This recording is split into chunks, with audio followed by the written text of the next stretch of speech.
Aujourd'hui, je vous propose de pratiquer le français avec Le Comte de Monte Cristo.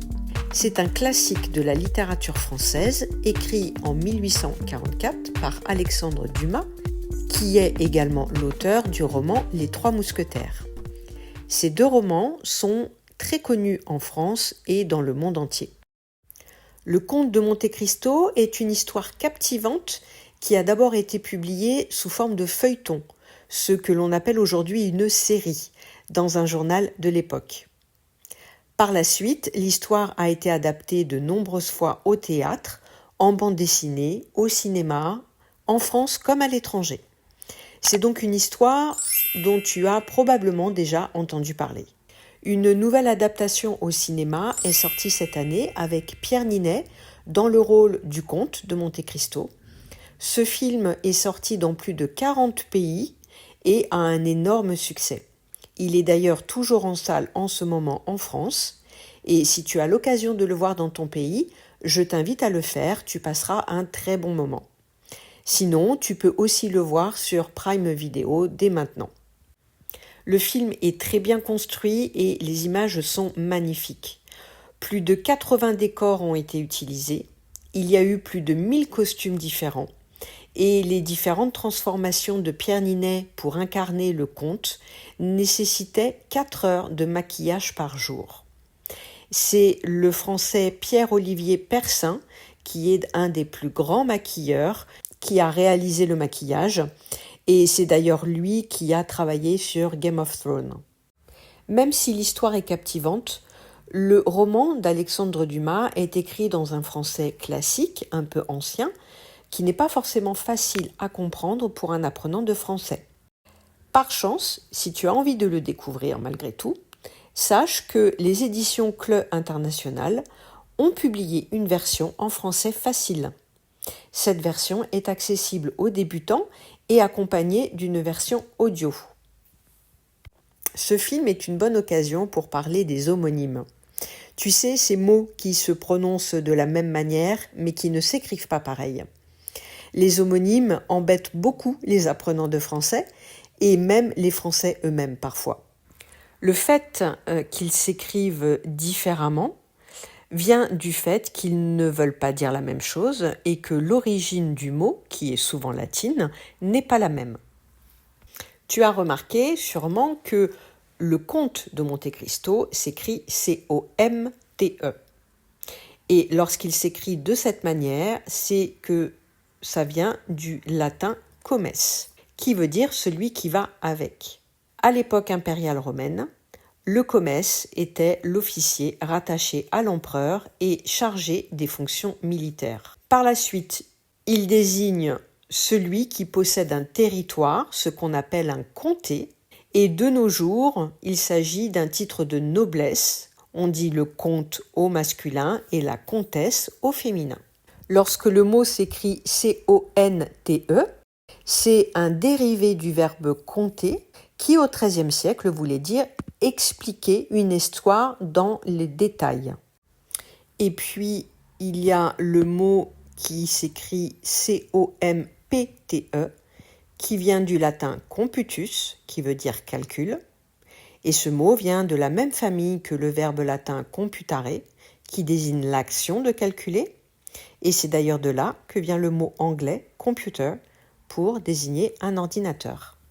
Pour tirer pleinement profit de cette vidéo, je t'invite à utiliser le bonus disponible sur Patreon, dans lequel je décris un peu plus en détail le personnage d'Edmond Dantès et ses traits de caractère.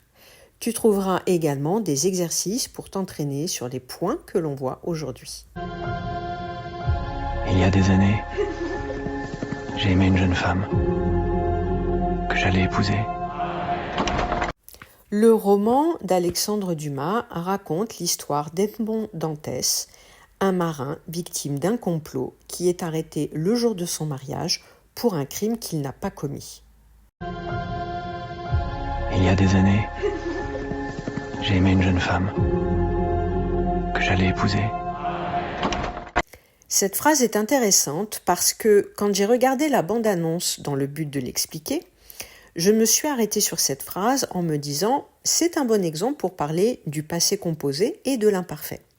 Et quand j'ai commencé à décortiquer cette phrase, je me suis dit « tiens, c'est bizarre, je ne l'aurais pas construite de cette manière-là ».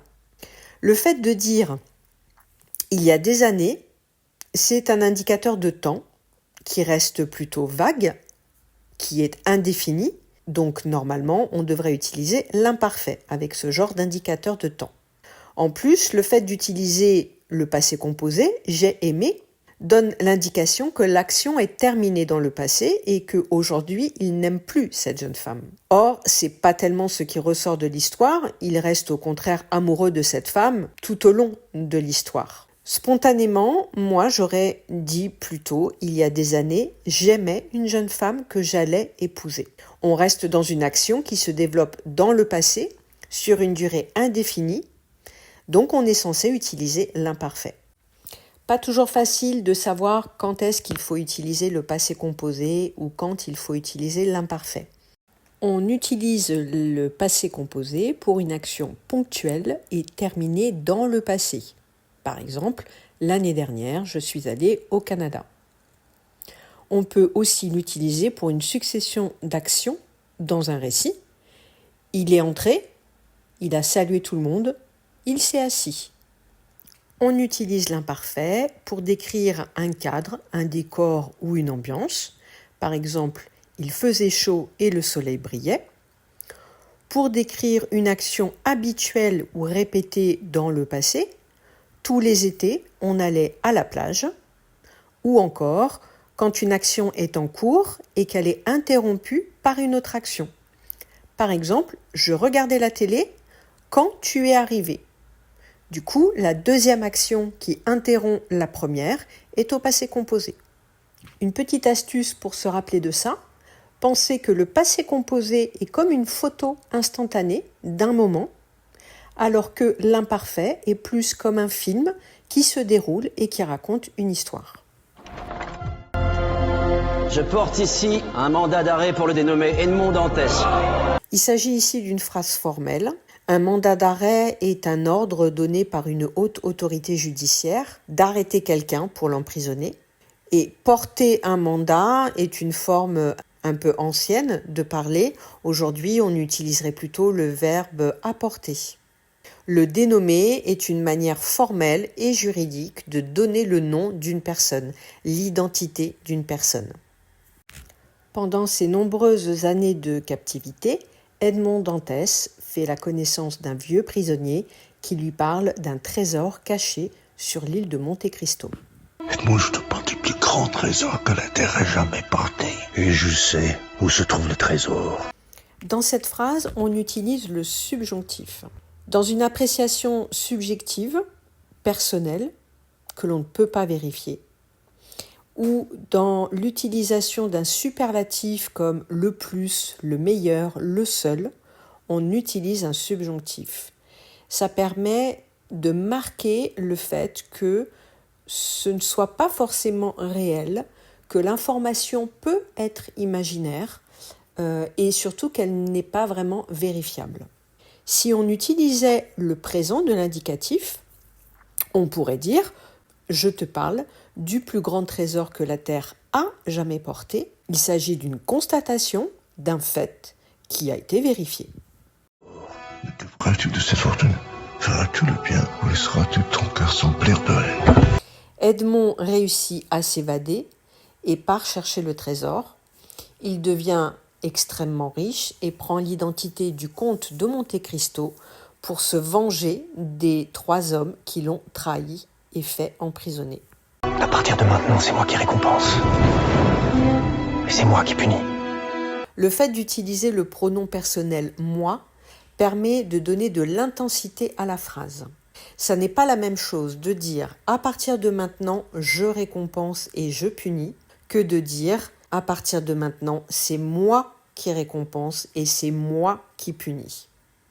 L'intensité est beaucoup plus importante dans la deuxième manière de formuler la phrase.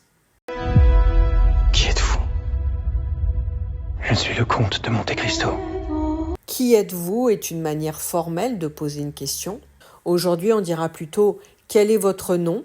Le fait de garder l'inversion verbe-sujet pour poser une question, d'une manière générale, donne un caractère formel.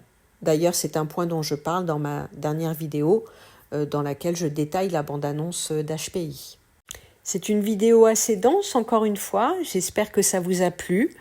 Dites-moi dans les commentaires si vous connaissez cette histoire, ce roman, ou si vous avez déjà vu une adaptation au cinéma. Je vous dis à très bientôt dans une prochaine vidéo.